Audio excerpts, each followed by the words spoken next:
Selanjutnya teman-teman hadis nomor 193, tepatnya hadis nomor 19 dalam bab kita dengan sanad hasan. Dan sudah sering kita sebutkan derajat-derajat hadis ada sahih, ada hasan, ada dhaif ya. Ada yang paling benar, yang paling sempurna maksudnya sahih, dan ada yang hasan di bawahnya sedikit tingkatannya tapi juga bisa diterima. Ada yang dhaif dan lemah. Ada juga yang maudhu, yang palsu ya. Jadi kalau sahih dan hasan ini mirip, dekat derajatnya. Karena kita sedang membahas buku Sahih At-Targhib dan Tarhib, berarti yang sahihnya saja, maksud dalamnya juga hasan ya. Hadis nomor 193, tepatnya hadis urutan 19 dengan sanad hasan, diriwayatkan pula oleh Ibnu Majah dan Ibnu Hibban di sahihnya dari hadis Abu Sa'id Al-Khudri radhiyallahu anhu. Hanya saja keduanya berkata dalam riwayat tersebut, Rasulullah sallallahu alaihi wasallam bersabda, "Ala adullukum ala ma yukaffirullahu bihi al-khataya wa yazidu bihi fil hasanat wa yukaffiru bihi adh-dhunub." Qalu, "Bala ya Rasulullah." Qala, "Isbagul wudu'i 'ala al-makruhat wa kathratul khuta ila al-masajid wa intidharu as-salati ba'da as-salah fadhalikumur ribat." Jadi ini mirip dengan riwayat tadi sebelumnya nomor 18 ya, urutan 18 atau nomor 192, tapi ini ada tambahan berbeda sedikit lafadznya yang diriwayatkan Ibnu Majah dan Ibnu Hibban. Kalau tadi kan hadis sebelumnya diriwayatkan oleh Malik, Muslim, Tirmidzi dan An-Nasa'i ya. Dalam riwayat Ibnu Majah dan Ibnu Hibban lafadznya bunyi seperti ini, yaitu sabda Nabi SAW, "Maukah kalian aku tunjukkan sesuatu yang dengannya Allah menghapus kesalahan-kesalahan dan menambah pahala-pahala atau kebaikan-kebaikan, juga melebur dosa-dosa." Jadi ada tambahan di sini, memperbanyak pahala-pahala. Ya. Kalau tadi hadis sebelumnya kan meninggikan derajat. Ya. Mereka menjawab para sahabat, "Tentu wahai Rasulullah." Lalu Rasulullah Sallallahu Alaihi Wasallam bersabda, menyempurnakan wudhu pada kondisi yang dibenci, memang sudah kita jelaskan tadi, memperbanyak langkah ke masjid dan menunggu sholat sesudah sholat, maka itu adalah ribat. Jadi ada tambahan di sini lafadznya, yaitu menambahkan kebaikan-kebaikan. Artinya akan melipat gandakan pahala. Ini saya tidak syarahkan lagi untuk jelaskan karena sudah kurang lebih mirip dengan dua hadis sebelumnya. Hadis selanjutnya nomor 194, tepatnya urutan 20 dalam bab kita, dan sahih li ghairihi. Artinya dia jadi sahih karena dikuatkan dengan riwayat-riwayat lain. Dari Ibnu Abbas radhiyallahu anhu dia berkata, Rasulullah sallallahu alaihi wasallam bersabda, "Atani lailat rabbi," dalam kurung fi ahsani surah. Qala ya Muhammad, hal tadri fima yakhtasimu al-mala'u al-a'la?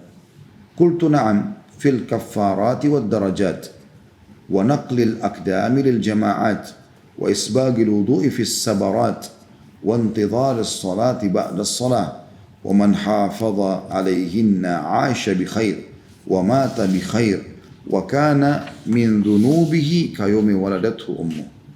Ini hadis yang mulia sekali ya. Kata Nabi SAW, tadi malam Rabbku mendatangiku dalam kurung dalam bentuk yang paling sempurna.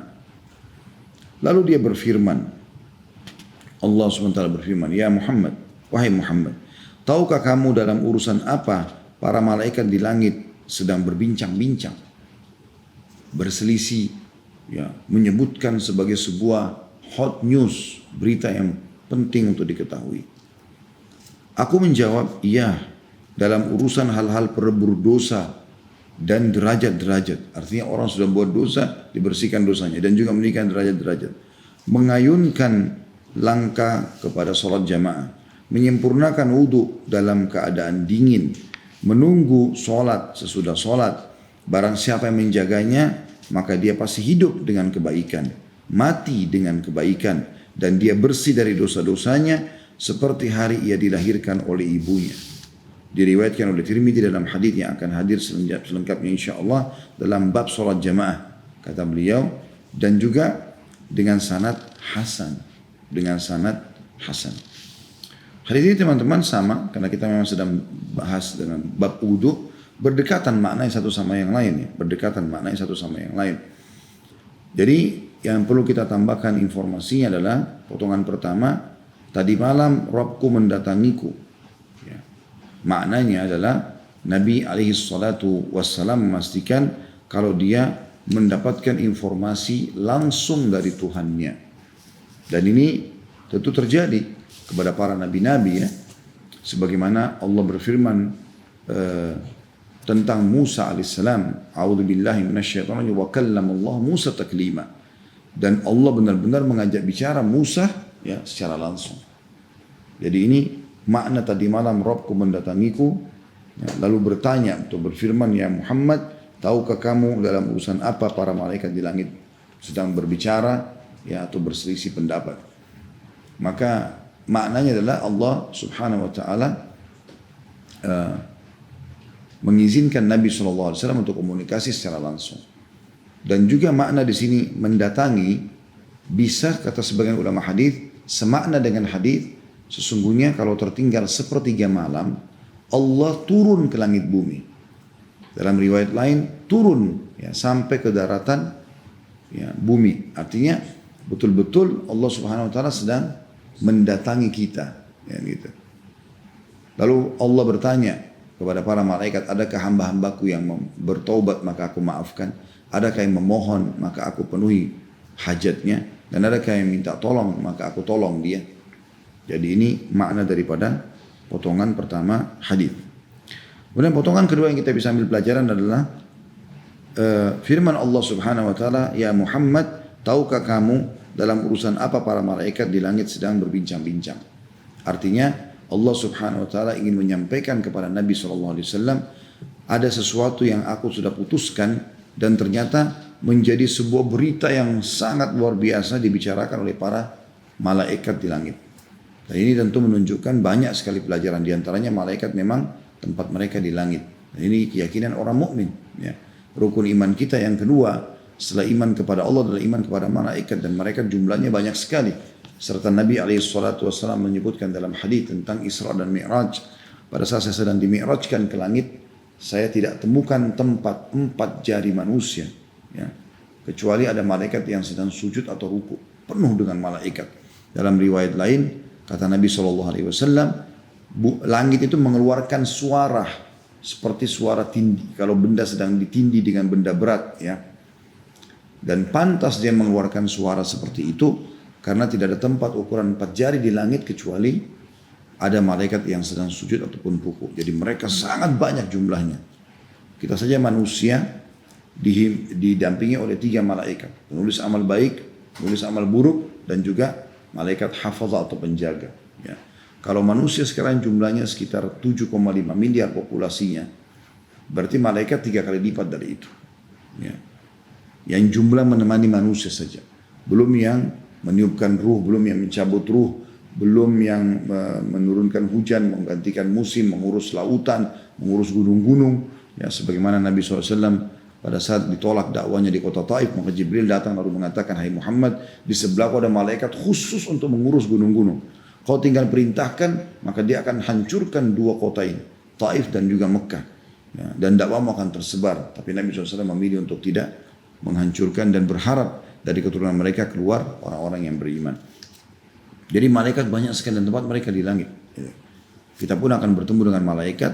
Yang pertama kali kita akan lihat wujud aslinya pada saat meninggal dunia, insya Allah akan datang malaikat maut yang mencabut, dan malaikat pendamping kalau dia orang beriman, atau malaikat penyiksa kalau dia orang kafir. Ya. Kemudian potongan ketiga adalah jawaban Nabi SAW. Aku menjawab iya. Maksudnya iya di sini bukan berarti Nabi SAW spontanitas langsung main tahu saja, enggak. Artinya ia telah sampai kepadaku informasinya. Jibril telah menyampaikannya, gitu kan? Telah sampai. Allah telah menyuruh Jibril menyampaikan kepada Nabi SAW. Ya. Jadi jawaban ini penting ya, karena bukan berarti Nabi SAW spontanitas tahu. Makanya beliau dalam banyak ayat juga disuruh oleh Allah Subhanahu Wa Taala menyebutkan.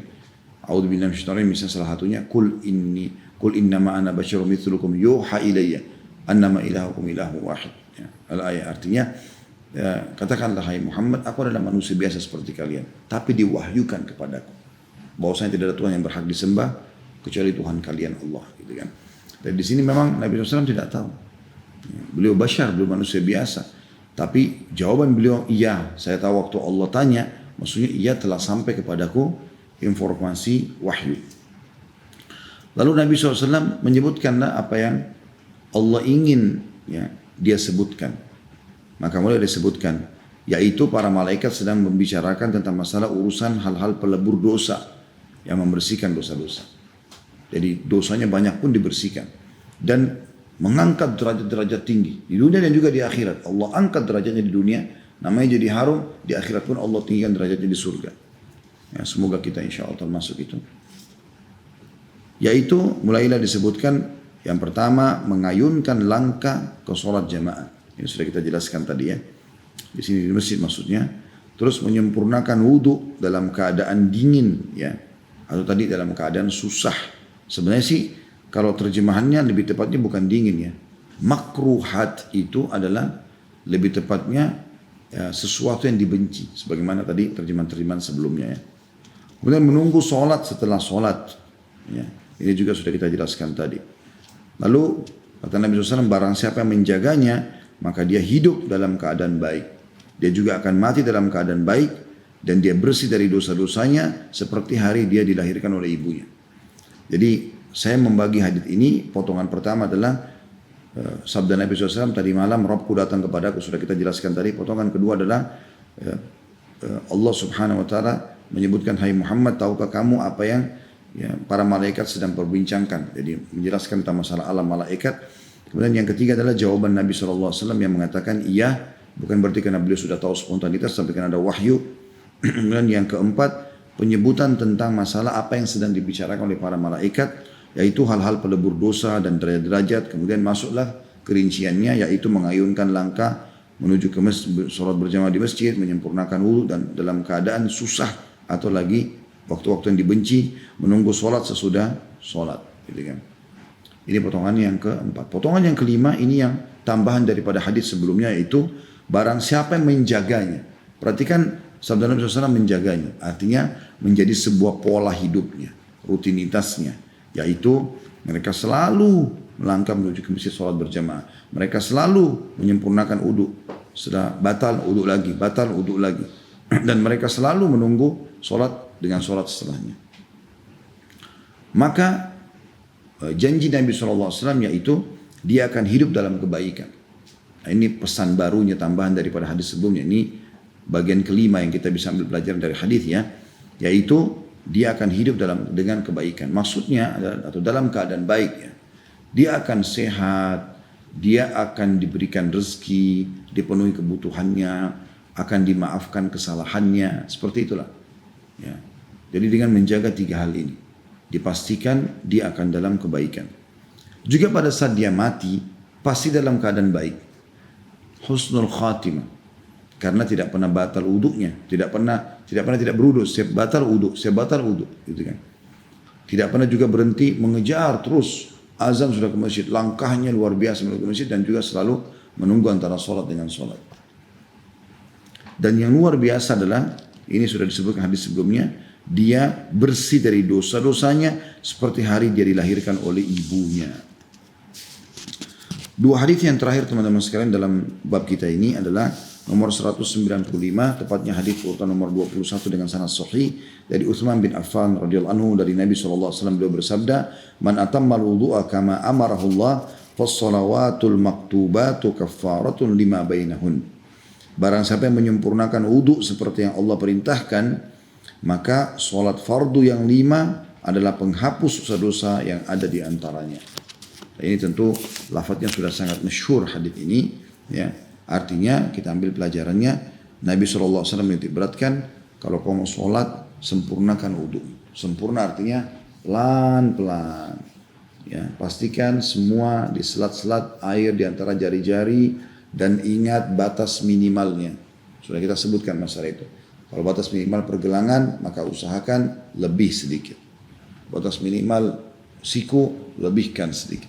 Batas minimal mata kaki, lebihkan sedikit. Nanti akan ada bab insya Allah di pertemuan kita yang akan datang, di Jumat akan datang insya Allah, kita akan bahas lanjutannya tentang keutamaan orang yang suka menjaga wudhu itu ya. Dan juga harus berhati-hati tentang masalah titik-titik tertentu yang tidak boleh tidak kena air wudhu ya. Maka kalau Anda pelan-pelan ambil air, pastikan air masuk ke mulut Anda, lalu dikumur-kumurkan, madmadah namanya. Lalu dihirup sisanya. Jadi kalau satu cakupan air di telapak tangan kita ini, setengahnya masuk ke mulut, dikumur-kumur, lalu kemudian dihirup, istinsyaq namanya, ke hidung, kecuali Anda lagi puasa. Kemudian istinthar, membuang dengan kuat dengan tangan kiri, dan kemudian setelah itu Anda buang air di mulut. Jadi tadi sementara proses menghirup air di hidung, mengeluarkan dengan kuat ya, maka air di mulut ini masih kumur-kumur maksimal. Nah, karena ada orang subhanallah mungkin air yang masuk di mulutnya sedikit sekali, gitu kan. Enggak, dia harus masukkan air banyak. Nah, kata ulama, semua rongga mulutnya, gusinya, semua ini mulutnya ini memang kena ya, hantaman atau kocakan air itu ya, atau kumur-kumur dia itu. Kemudian wajah dari awal tumbuhnya rambut ya tentunya sampai dagu ya, dipastikan semuanya kena ya, termasuk ya dekat kuping kanan dan kuping kiri. Kemudian tangan ditarik sampai ke siku, kemudian kanan dan kiri, kemudian kepala dari awal tumbuh rambut ditarik sampai ke tengkuk ya, batang leher, kemudian dikembalikan ke depan, lalu kemudian jari telunjuk masuk ke dalam kuping dan ibu jari mutar ke belakang. Lalu kemudian kita ya, mencuci kaki tentunya ya. Semua anggota tubuh ini 3 kali kecuali kepala tadi yang sekali. Ini adalah ajaran Nabi SAW dan di awal bab kita sudah kita coba praktekkan tentang masalah wudu. Bagi teman-teman yang baru ikuti acara kita ini bisa menonton di YouTube, insya Allah ada bab sholat, bab wudu, dan saya sudah praktikkan tata caranya. Hadis ini riwayatkan An-Nasai bin Majah dengan sanad sahih. Dan yang terakhir teman-teman di bab kita nomor 196 urutan 22 dengan hasan sahih. Dari Abu Ayyub radhiyallahu anhu, dia berkata, aku mendengar Rasulullah sallallahu alaihi wasallam bersabda, man tawadda kama umir wa shalla kama umir ghufira lahu ma qaddama min amal. Barang siapa yang berwudu seperti yang diperintahkan dan sholat seperti yang diperintahkan, maka kesalahan yang telah dilakukannya akan diampuni. Dalam riwayat An-Nasai, Ibnu Majah juga Ibnu Hibban ya. Dan hanya saja Ibnu Hibban menambahkan ghufira lahu ma qaddama min dzambi, diampuni dosa-dosanya yang telah berlalu. Di sini teman-teman perhatikan baik-baik, selalu titip pesannya penyempurnaan wudu. Dalam riwayat Abu Ayyub ini radhiyallahu anhu ditambahkan kata-kata sebagaimana diperintahkan. Jadi harus betul-betul dia lakukan wudu yang diperintahkan, sholat yang diperintahkan, tata caranya ya. Dia harus perhatikan mana yang wajibnya, mana yang sunnahnya, mana yang membatalkan, maka dibersihkan dosa-dosa yang telah lalu. Sebagai penutup teman-teman, saya mau berbagi. Jadi ada orang pernah di dekat kantor, kebetulan ada musola yang sering kami pakai sholat gitu kan. Itu subhanallah masih muda anak itu. Dia datang, kebetulan saya lagi sholat selesai, kami baru selesai sholat berjamaah. Karena masjid penuh, Masya Allah, saya ada di teras masjid ya. Tapi alhamdulillah masih saf pertama gitu. Nyambung dari saf yang di dalam gitu. Kemudian ada orang waktu kami lagi berzikir, datang telat, dia mau sholat. Jadi dia pakai celana jeans masih sampai tutup mata kaki, walaupun ini sebenarnya dilarang dalam Islam. Kemudian dia wudu. Nah, pada saat dia wudu, saya tidak sengaja, subhanallah, mata saya melihat ke dia gitu. Jadi dia wudu itu seperti orang yang buru-buru sekali. Mungkin dia mau kejar jemaah yang kedua atau apa. Jadi hanya sekedar disentuh saja air. Ya. Tidak ada kesempurnaan dalam wudu. Termasuk dalam masalah kakinya. Jadi dia cuma, keran dijalankan cuma disentuhkan sedikit di bagian, jadi kalau ini maaf kaki, maka cuma disentuhkan di punggung saja air dari keran itu. Tidak dipastikan mata kakinya pun harus kena semuanya gitu. Dan tiba-tiba dia masuk, saya bilang, akhi, wudunya belum sempurna. Dia senyum, saya langsung dia pergi sholat. Orang seperti ini kesian sebenarnya. Semoga Allah berikan hidayah. Artinya, sholatnya percuma. Untuk apa buru-buru kejar berjamaah? Kalau memang wudunya belum sempurna. Karena ini salah satu paket. Untuk satu paket ya. Wudu yang sempurna dengan sholat yang sempurna. Baru bisa diterima oleh Allah subhanahu wa ta'ala. Jadi teman-teman, hati-hati masalahnya.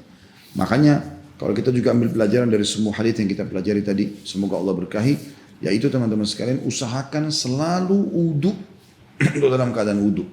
Karena nanti seperti kasus ini misalnya, kalau kita pas mau, saya lihat di Indonesia ini kayak satu tradisi ya, nanti udah mau sholat, baru buru-buru wudu semuanya. Kalau antri panjang, akhirnya kehilangan takbiratul ihram pertama imam, dia kehilangan saf pertama, kehilangan sholat qabliyah, kehilangan doa mustajab antara azan iqamah. Kenapa? Karena wudhunya nanti masuk waktu sholat baru wudhu. Kenapa enggak wudhu sebelumnya, akhi dan ukhti? 1 jam sebelumnya, gitu kan? Itu kan jauh lebih baik. Sehingga tiba waktu sholat kita dengan santai masuk ke masjid, kita sempat ya masuk berada di saat pertama, kita sempat jawab azan, kita sempat sholat qabliyah, sempat berdoa dan tidak kehilangan takbiratul ihram pertama imam, sehingga sempurna keutamaan itu. Ingat pesan saya teman-teman sekalian, untuk diri saya terutama dan teman-teman sekalian, sekali luput kesempatan amal soleh pada waktu itu, terutama amal wajib, maka akan luput dari Anda selamanya sampai hari kiamat. Jadi misal, kita anggap sini kita tidak bicara masalah corona, kita anggap lagi normal. Misal subuh orang ke masjid sholat. Lalu ada orang, dia nggak ke masjid. Atau dia telat ke masjid. Anggaplah dia telat. Misalnya dia kehilangan takbiratul ihram pertama imam, sehingga akhirnya dia hanya mendapatkan akhir al-fatihah waladhdallin amin. Dia Allah Akbar amin. Baik. Orang yang dari awal ikut berjamaah teman-teman sekalian, dari takbiratul ihram pertama, dari doa iftitah, dari ayat pertama setelah bismillah alhamdulillahi rabbil alamin arrahmanir rahim dan seterusnya, itu kehilangan setiap hurufnya 1 pahala. Dan itu tidak bisa diperbaiki sampai hari kiamat. Akan tercatat si fulan pada hari itu pahala sholat subuhnya mulai dari waladhdallin misalnya gitu kan. Dan itu tidak bisa diperbaiki. Saya pernah subhanallah punya pengalaman masuk ke masjid dekat rumah. Waktu itu transisi berubah waktu sholat ya. Dari sekitar jam 12 lewat 10 waktu itu duhur, seperti kita tahu di waktu tentu sering terjadi ya. Terus dia mundur jadi jam 12 kurang. Ada tamu di rumah ngobrol-ngobrol sama saya. Saya tahunya memang jam 12.10. Subhanallah. Dan kejadian ini teman-teman terus saya sesali seumur hidup saya. Dan saya jadikan sebagai cambuk untuk tidak boleh terulang lagi. Mudah-mudahan teman-teman juga bisa ambil pelajaran masalah itu. Maka saya lihat, loh, jam 12 lewat 5 saya pikir, oke, kita sekarang ke masjid. Karena 5 menit lagi azan gitu. Kata tamu saya, baiklah Ustaz, kita jalan-jalan. Begitu kami jalan, subhanallah, masuk ke masjid. Dan sudah dalam kondisi wudhu, alhamdulillah. Karena saya sudah siapkan wudhu sebelumnya. Akhirnya juga kebetulan sudah wudhu. Begitu kami masuk masjid, imamnya sudah sudah sujud. Rakaat pertama. Saya bertanya-tanya, kok bisa? Masih jam 12 lewat 8 kalau nggak salah. Sekitar 3 menitan kami menuju ke masjid. Kok bisa sudah sholat? Dan masuk 1 rakaat. Oke, saya ikut sholat. Allahu Akbar, sujud. Nah ini saya sholat, saya tambah 1 rakaat setelah itu kan. Tapi saya ingin memastikan, oh memang ada ya, jadwal sholat memang berubah. Jadi jam 12 kurang 2 menit atau 3 menit gitu azannya tuh, kurang 1 menit. Dan ternyata memang antara azan iqamah, karena situ tidak terlalu banyak orang, mereka buru-buru. Ya. Tapi subhanallah saya jadi menyesal seumur hidup saya teman-teman. Karena pada hari itu Khalid ini ya, masbuk 1 rakaat duhur. Dan tidak bisa diperbaiki. Dan itu sudah cukup bisa membedakan antara derajat kita sama orang lain yang sholat dari awal di surga nanti. Maka harus hati-hati teman-teman sekalian. Sekali luput perbuatan baik belum tentu kita bisa ulangi. Ya kan gitu. Sholat sunnah pun begitu. Kalau Anda sholat duha, lewat sholat duha Anda tidak sholat sama sekali, maka tidak bisa lagi diperbaikin. Akan dicatat buku amal kita hari itu tidak ada amal itu. Allahu a'lam.